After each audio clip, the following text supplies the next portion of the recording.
ప్రపంచంలోనే పెద్ద పెద్ద కంపెనీలకు సీఈఓలు అయ్యే శక్తి ఉంది, వాటిని నడిపే సత్తా ఉంది, వరల్డ్ క్లాస్ ప్రొడక్ట్స్ తయారు చేసే సత్తా బుర్ర మనకు లేదా? బుర్ర ఉంది కానీ మనం వాడట్లేదు. ఏం చేస్తున్నాం మనం?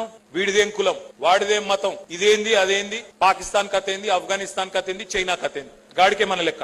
ఎన్ని రోజులు పోల్చుకుందాం పాకిస్తాన్ తోని, బంగ్లాదేశ్ తోని, ఆఫ్ఘనిస్తాన్ తోని? పోటీ పడద్దా అమెరికా తోని, యూరోప్ తోని? పోటీ పడద్దా సింగపూర్ తోని? పోటీ పడద్దా చైనా తోని? చైనా వాడు మనలాగా కులాల పేరిట, మతాల పేరిట చిల్లర పంచాయతీలు పెట్టుకొని, ఒకరినొకడు అనుమానపు చూపులు చూసుకొని, ఒకరినొకడు తొక్కేసుకొని, ఒకరినొకడు తిట్టేసుకొని, రోజు ఇంకేం పని లేనట్టు వాట్సాప్ లలో ఒకరికొకరు ఫార్వర్డ్ చేసుకొని పనికి మాలిన పంచాయతీలు పెట్టుకొని అక్కడే కూర్చోలేదు. వాడు బుర్ర పెట్టి ఆలోచించిండు, భవిష్యత్ దిక్కు ఆలోచించిండు. నా పంచాయతీ అక్కడ అమెరికా తోని వాడితో నా పోటీ తప్ప ఇండియాతోని వీళ్ళతో కాదు అని చెప్పి ముందుకెళ్లిపోయిండు. వరుసగా 25 years పాటు, 25 ఏళ్ల పాటు China double digit GDP growth rate తో ఈ రోజు అమెరికాతో పోటీ పడే స్థాయికి చేరుకుంది. మరి మన ఎవల మతం ఏంది, ఎవల కులం ఏంది, ఇదే పిచ్చి పంచాయతీలు, ఇదే పిచ్చి మాటలు తప్ప భారతదేశం ఏంది, మన లక్ష్యం